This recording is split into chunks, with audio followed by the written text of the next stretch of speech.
fl-isem tal-Missier u tal-Iben u tal-Ispiritu Santu, il-grazzja ta' Sidna Ġesu Kristu, l-imħabba t'Alla u l-għaqda fl-Ispiritu Santu tkun magħkom ilkoll. Niċċelebraw is-solennità tal-Apostli San Pietru u San Pawl fil-martirju tagħhom. Ħuti waqt li qegħdin nitolbu flimkien magħkom u ma tant u tant nies li qegħdin maqudin magħna minn dan is-santwarju għażiż tal-Madonna ta' Pinu. Ejju npoġġu l-intenzjonijiet tagħna u llejla nitolbu wkoll għal benefatturi ta' dan is-santwarju ħajjin u mejtin u tant nies li jirrikmandaw ruhom fit-talb tagħna hawnhekk f'riġlejn il-Madonna.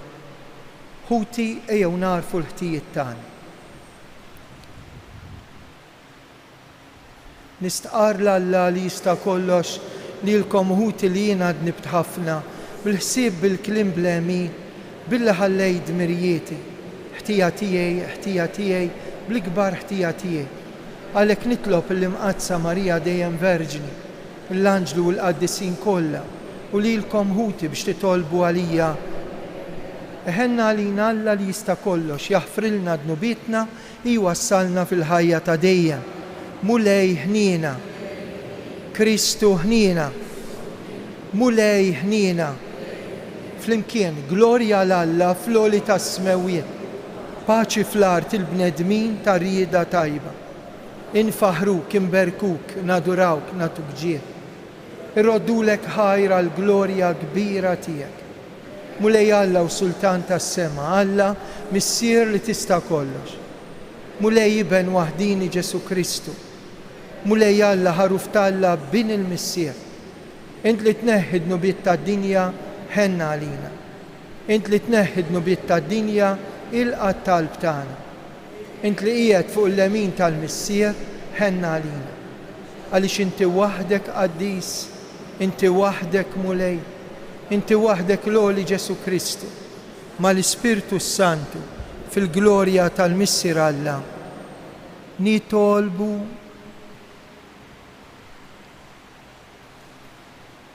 u Alla inti timlina b'ferħ qaddis f'dal jum ta' festa solenni fġieħ l-Apostli San Pietru u San Pawl.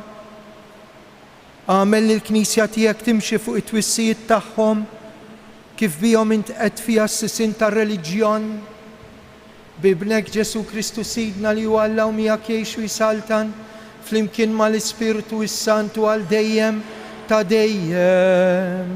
Amen.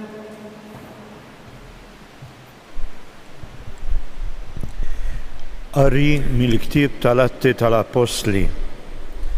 Għal-ħabta ta' dak iż-żmien, is-Sultan Erodi met idu fuq xi wħud mill-Knisja biex jaħqarhom. U qabad lil Ġagbu u Ġwanni u qatalu rasu. Imbagħad, meta ra li dan oġob lil Lut, qabad lil Pietru wkoll.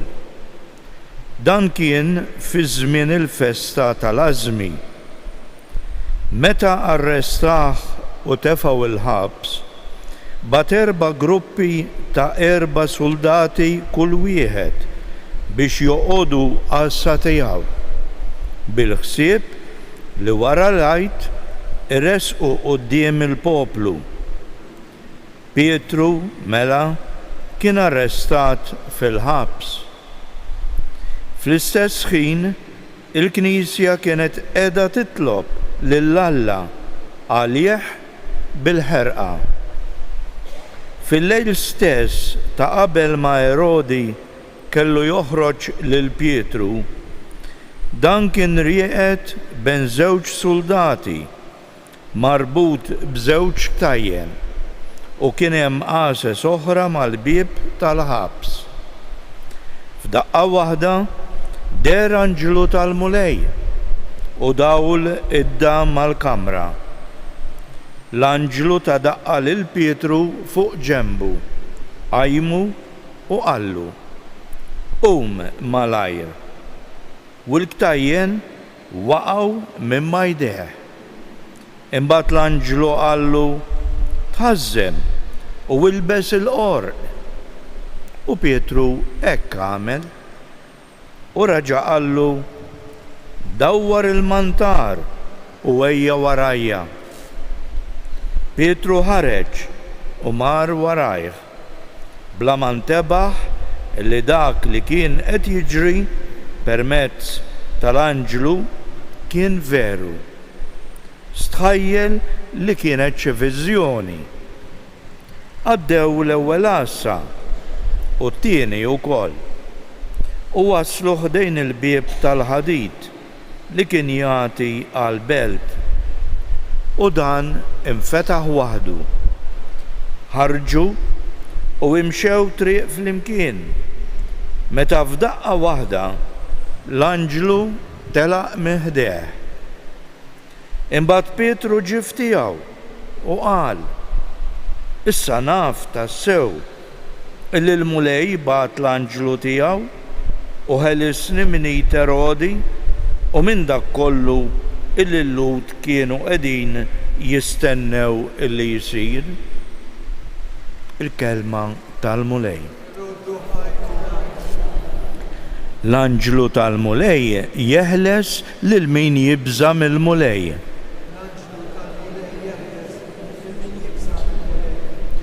Kull ħin imbierek il-mulej, tifħiru dejjem fommi, bil-mulej tiftaħar ruħi, jisimgħu il-fqajrin u jifirħu. L-anġlu tal-mulej jeħles lil min jibża mill-mulej. X'għandru l-kobor tal-mulej miegħi? Ħanollu ismu flimkien. Jinfittext il-mulej u weġibni minn kull biża' tiegħi ħelisni. L-anġlu tal-mulej jeħles lil min jibża mill-mulej. Ħarsu leħ u jiddi bil-ferħ wiċċkom u ma jkollkomx għax tistħu. Dan il-fqajjar sejjaħ u l-mulej semgħu mid-dwejjaq tiegħu kollha ħelsu. L-anġlu tal-mulej jeħles lil min jibża mill-mulej. L-anġlu tal-mulej jasses madwar dawk li jibżgħu minnu u jeħlishom. Ippruvaw u taraw kemm hu tajjeb il-mulej kien il-bniedem illi jistken fih. L-anġlu tal-mulej jeħles lil min jibża mill-mulej.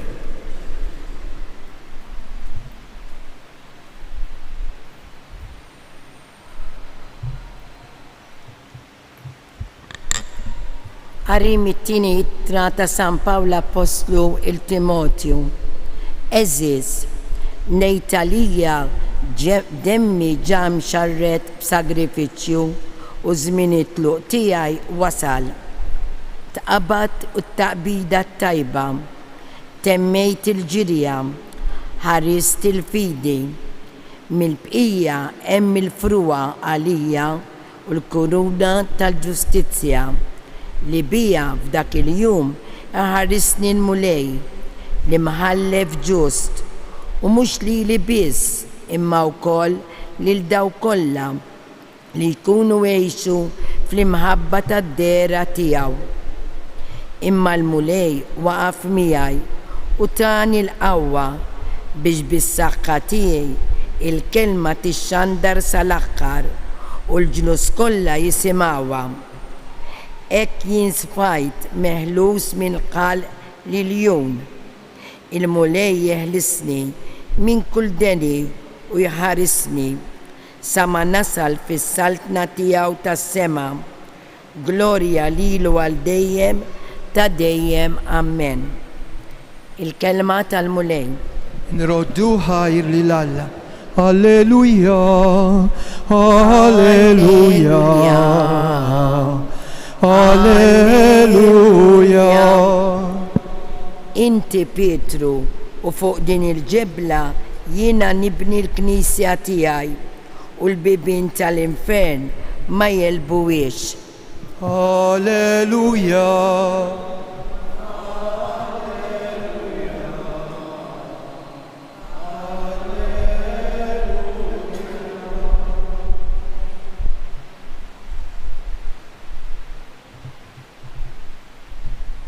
Il-mulej ma'kom Qari mill-Evanġelju skont San Mattew. Meta wasal fl-inħawi ta' Ċesarija ta' Filippu, Ġesu staqsa l-12 qalilhom: min jgħidu li hu bin il-bniedem? Huma weġbuh: xi wħud Ġwann il-Battista, oħrajn Elija, oħrajn Ġeremija jew wieħed mill-profeti. Imma intom min tgħidu li jien? Staqsihom. Qabeż xmum Pietru u qallu: inti il-Messija li ben ta' Alla l-ħaj. U Ġesu wieġbu u qallu: ħini int xmum bin Ġona, mhux bniedem tad-demm u tal-laħam u rigdan, imma missieri li hu fis-smawiet. U jiena ngħidlek inti Pietru, fuq dil-blata jiena nibni l-Knisja tiegħi. Is-setat tal-infern ma jelbuhiex. Jiena natik l-infietaħ tas-saltna tas-smawiet biex kull ma torbot fuq l-art ikun marbut fis-smawiet u kull ma tħoll fuq l-art ikun maħlul fis-smawiet. Il-kelma tal-mulej tifħir lilek Kristu.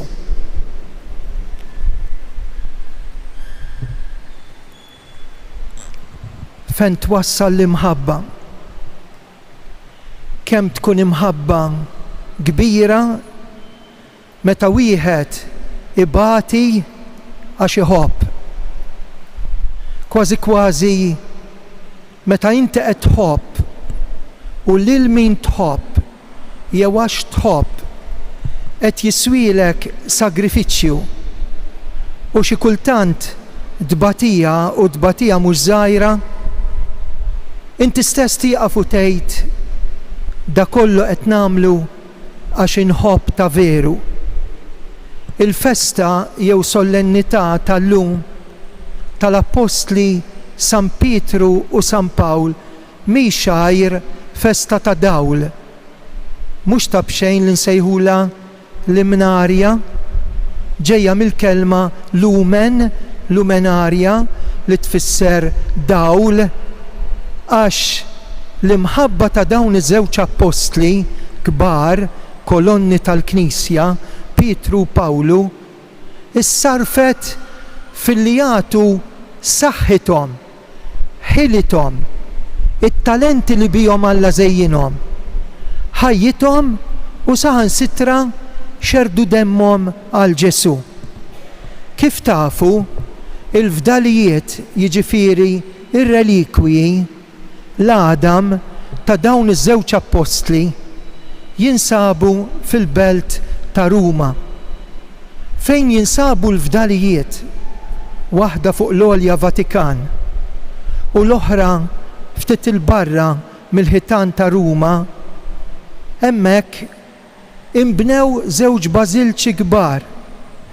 Bnihom it-tifel ta' Sant'Elena li kien jismu Kostantinu, illi ta' l-libertà lill-Knisja wara l-persekuzzjoni ta' tant imperaturi fosthom Neruni li taħtu miet San Pietru partikolarment.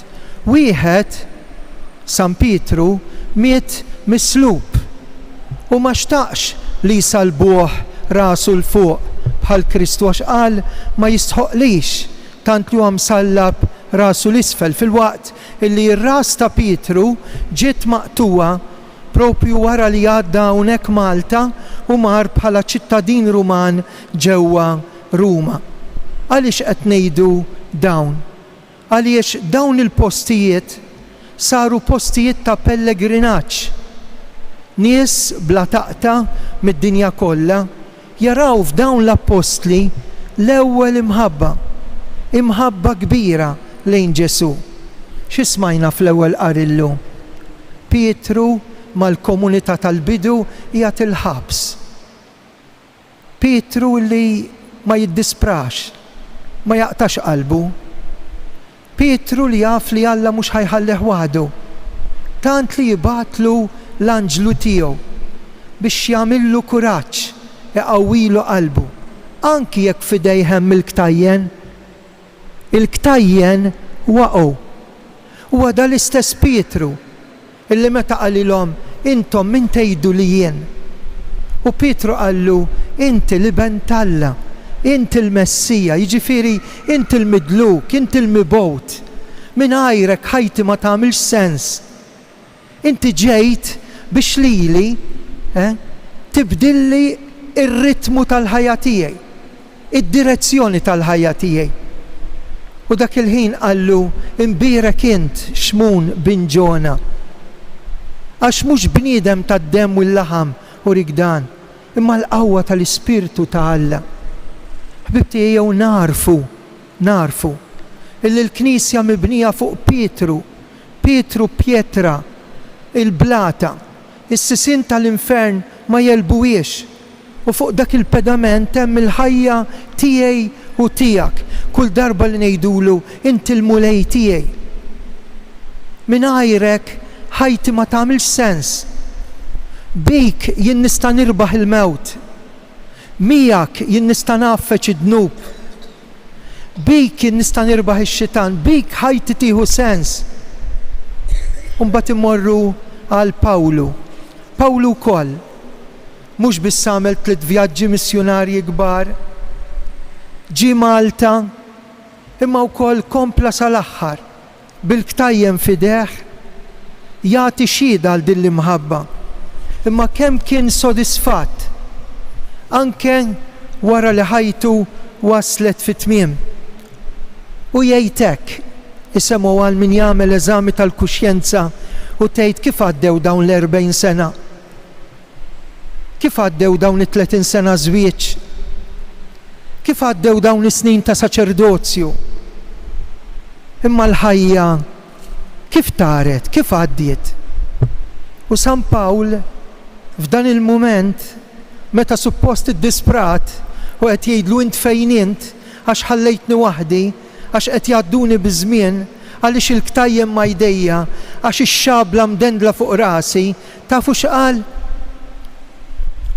Nejtalija demmi ġa mxerret b'sagrifiċċju. Żmien it-tluq tiegħi wasal. Isemgħu kemm hu sabiħ it-testament tiegħu. Taqabatt it-taqbida tajba. Temmejt il-ġirja.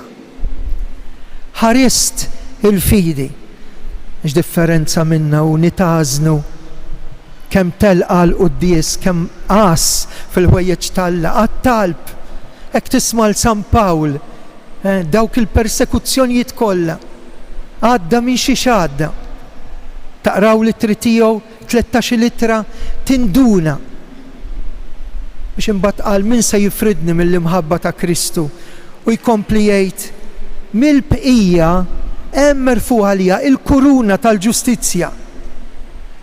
Bija se jħallasni il-mulej fil-jum tal-miġja tiegħu għax hu imħallef ġust u mhux li biss, isemgħu San Pawl, imma wkoll il dawk li jkunu għexu fl-imħabba tad-dera tiegħu. Ejjew inkomplu hekk din l-Ewkaristija. Hekk illum niftakru li dawn rebħu. Fil-fatt kull imperatur fl-Imperu Ruman meta kien jiddikjara rebħa kien jgħaddi minn taħt l-arkata u jiġi dikjarat ir-rebħa tiegħu. L-artali ta' San Pietru u San Pawl fejn hemm l-Adam il-fdalijiet jinsabu mill-arkata l-ġew għax l-Imperatur Kostantinu rid jgħid dawn rebħu bl-imħabba. Dawn rebħu għax ħadu mir-rebħa ta' Alla, imma mhux hekk biss, għax dawk il-fdalijiet ta' San Pietru u San Pawl illum f'din il-belt li ċċelebrat din il-festa tal-fundaturi tagħha, Pietru u Pawlu fil-Kristjanità, fl-element ta' Kristu, fid-demm li mxerret għal Kristu, illum dawk qed jagħmluna kuraġġ.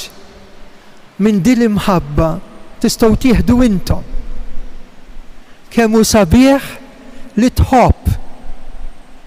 Kemm hu sabiħ li tidħol fid-dinja u toħroġ mid-dinja وتندونا li jint maħbub kemm hu sabiħ li din l-imħabba Alla li minna ħadu Pietru u Pawlu id-dwal jew il-kolonni tal-Knisja il-imħabba li lilna tamlilna tant kuraġġ għax minkejja kollox il-imħabba li ma tmut qatt.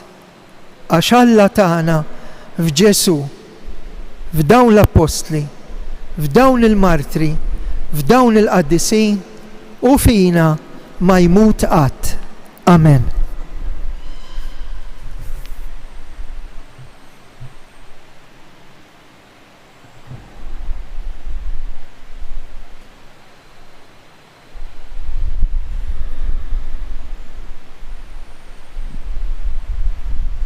Jiena nemmen f'Alla wieħed, il-Missier li jista' kollox, ħalaq is-sema u l-art, dak kollu li jidher dak li ma jidirx. Mulej wieħed Ġesu Kristu iben waħdini ta' Alla, imnissel mill-Missier qabel f'kull żmien. Alla minn Alla, dawl minn dawl. Imnissel mhux magħmul, natura waħda mal-Missier u bih sar kollox. Niżel mismewiet għalina l-bnedmin u għal-fidwa tagħna. Ħal ġisem bis-seta tal-Ispiritu Santu minn Marija Verġni sar bniedem. Salbuh għalina, bata taħt Ponzju Pilatu, mietu difnuh. Fit-tielet jum qam minn bejn l-wiet skont il-kodba mqazza. Tela s-sema, qiegħed fuq il-lemin tal-Missier u għandu jerġa' jiġi fil-glorja biex jagħmel ħaq mill-ħajjin u l-mejtin. Is-saltna tiegħu ma jkollix tmiem l-Ispiritu Santu mulej li jagħti ħajja. Ġej mill-Missier u mill-Liben u meqjum u mweġġa flimkien mal-Missier u mal-Liben.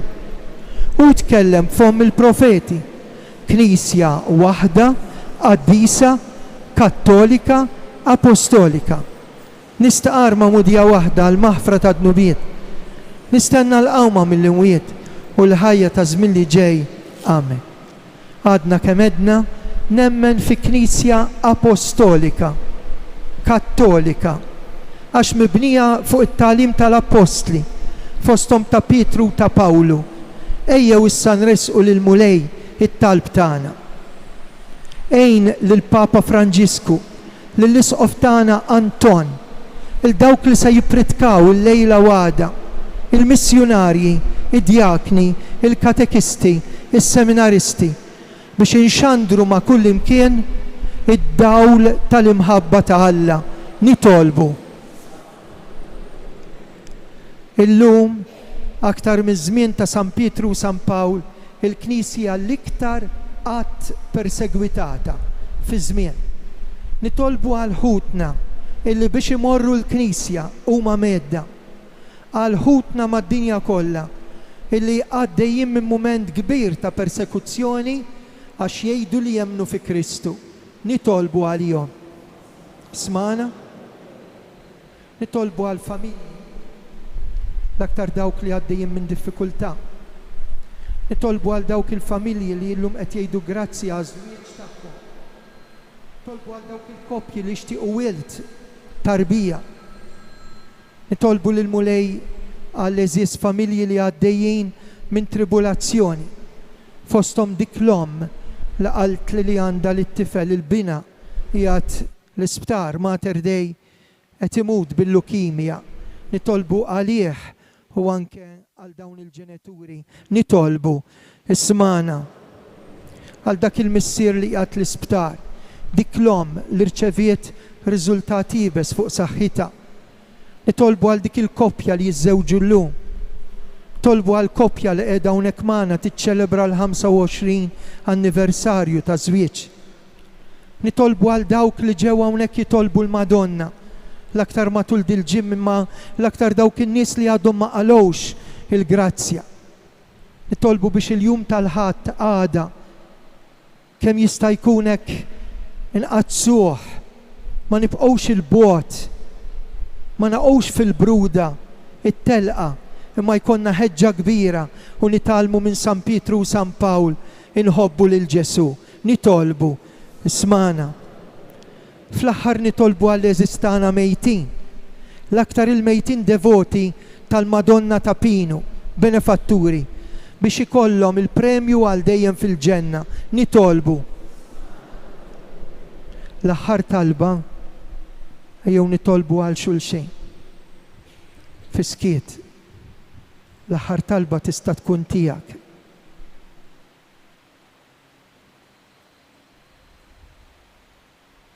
Dan nitolbulek bi Kristu Sidna. Amen.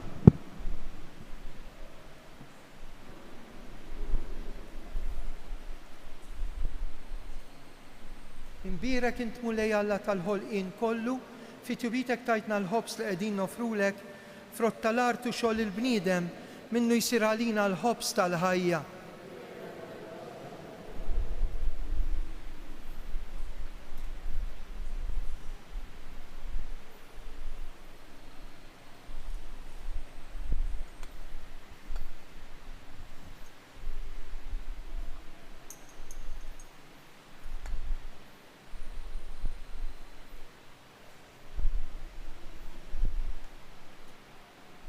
Imbirek int mulej Alla tal-ħolqien kollu, fi tjubitek tajtna l-imbit li qegħdin nofrulek, frott tad-dilja u xogħol il-bniedem, biex minnu jsir għalina x-xorb tar-ruħ.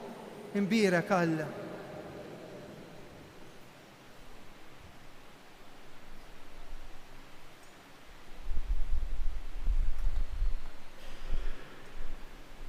Itolbu ħuti biex is-sagrifiċċju tiegħi u tagħkom joġob l-Alla il-missier li jista' kollox.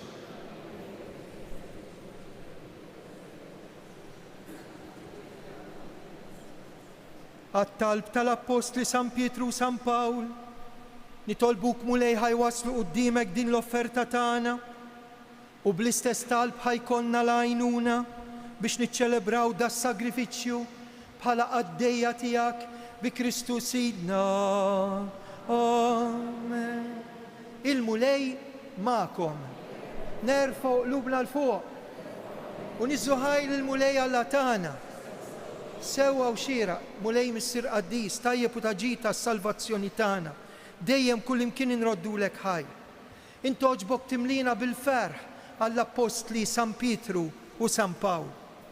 Pietru mexxej ewlieni fl-istqarrija tal-fidi. Pawlu mallem għaref fit-tifsir tagħha. Wieħed ta' il-bidu lill-Knisja fil-fdal ta' Iżrael u l-ieħor xerret ma' kull imkien din l-aħbar lill-ġnus u mexxihom l-enfidi li għalija sejħilhom. Flimkien għax hekk kellu jkun il-pjan Alla, fl-istess belt xerdu demmhom bil-martirju għal Kristu. Għalhekk ninaqdu mal-ħbieb li għandna fil-ġenna, mal-anġlu l-qaddisin, u flimkien bil-qalb u mill-qalb intennulek qaddis. Mulej Alla. Osanna fl-oli ta' smewiet. Osanna fl-oli ta' smewiet.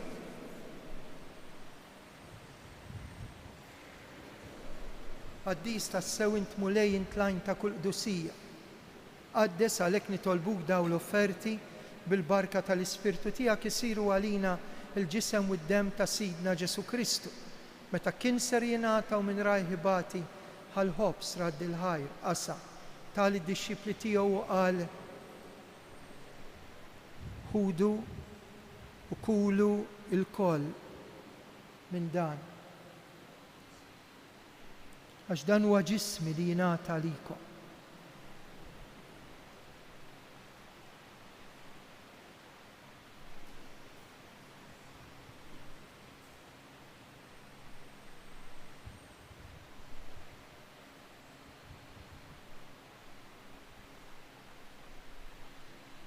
Ekku kol wara lik laħal kalċi. Reġa' radd il-ħajr tal-dixxipli tiegħu qal ħudu ixorbu minnu il-kol għax dan huwa l-kalċi ta' demmi tal-patt il-ġdid li jibqa' l dejjem. Id-demm li jixxerret għalikom u għall-bnedmin kollha għal maħfra ta' dnubiet. Għamlu dan b'tifkira tiegħi.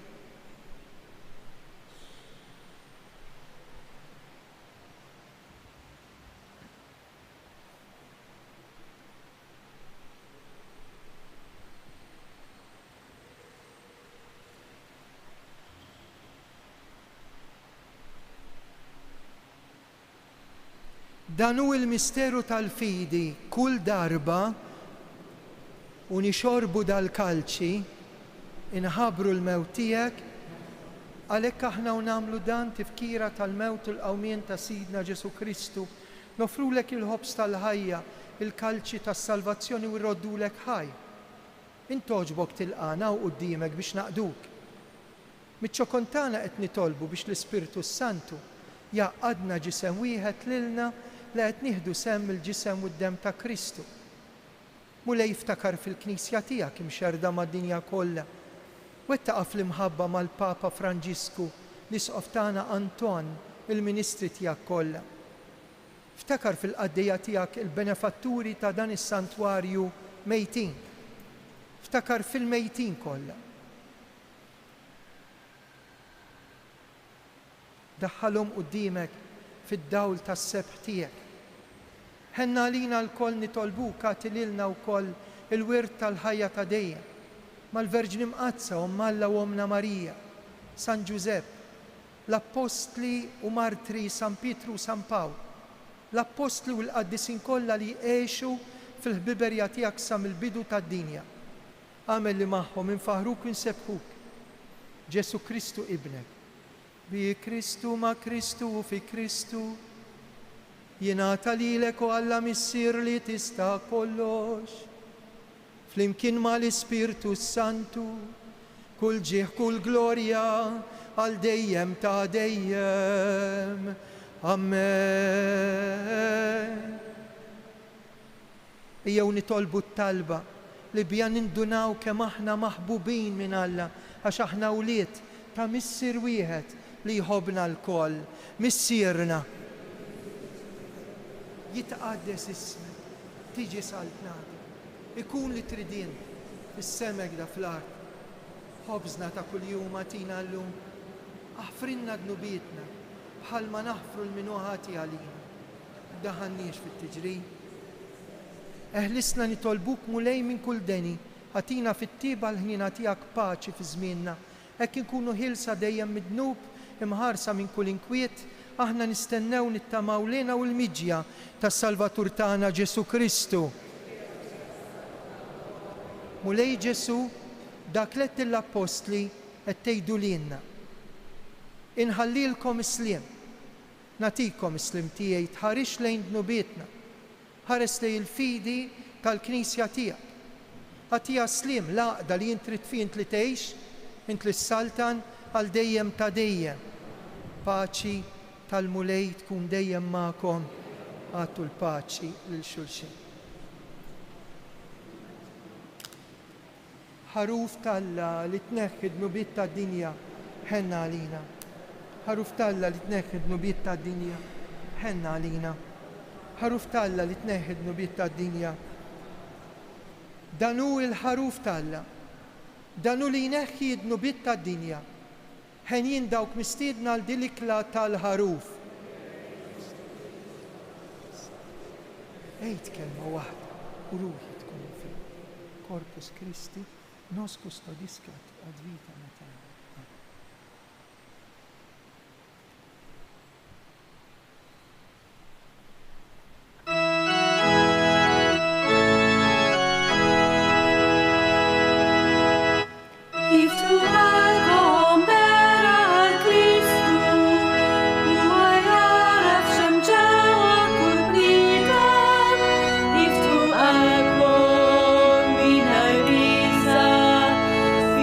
Shield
Qegħdin fix-xahar ta' Ġunju, il-qalb ta' Ġesu, dik il-qalb li tant ħabbet lill-bnedmin waħda tħobb il-midinbin. Qalb imqazza ta' Ġesu jiena nafda fik. Glorja lill-Missier u lill-Iben u lill-Ispiritu Santu. Qalb imqazza ta' Ġesu jiena nafda fik. Nitolbu issa li ħadna qawwa ġdida f'da s-sagrament, nitolbuk mulej ngħaddu ħajjitna fil-Knisja, nitwettqu dejjem fl-imħabba tiegħek u nżommu sħiħa qalb waħda bejnietna maqudin fil-qsim tal-ħobs u fuq it-tagħlim tal-Apostli bi Kristu Sidna. Amen. Nawguralkom il-kumplament tal-lejla tajba u nitlob fuqkom il-barka ta' Alla bl-interċessjoni tal-Madonna. Tant li fl-aħħar tal-Quddisa se ngħidu 3 Ave Marijiet għal min minnkom jixtieq biex nitolbu mhux biss għalikom imma għal ħafna u ħafna nies li jgħidulna jitolbu għalina Fader f'riġlejn il-Madonna. Aħna għandna fiduċja, aħna nitolbu għal-Madonna ta' Pino, għandna fiduċja f'din l-omma għażiża tagħna. Jekk hawn minnkom wara li jixtieq xi talb partikolari, idħlu fil-kappella in-naħa ta' ġewwa ħdejn l-altar u l-kwadru tal-Madonna u nagħmlu talba partikolari, kemm fuq iċkejknin u kemm fuq dawk li huma kbar. Inwassal hemmhekk ukoll l-intenzjonijiet tagħkom. Ilmulej magħkom, iberikkom Alla li jista' kollox, il-Missier, l-Iben u l-Ispiritu Santu. Slim għalik Marija, bil-grazzja mimlija l-mulej miegħek, imbirkint fost in-nisa, imbirek il-frott tal-ġuf tiegħek Ġesu.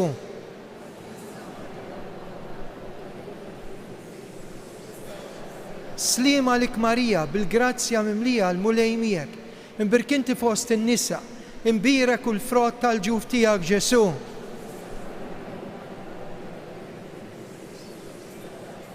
Slim għalik Marija, bil-grazzja mimlija, il-mulej miegħek, imbirkinti fost in-nisa, imbirek il-frott tal-ġuf tiegħek Ġesu.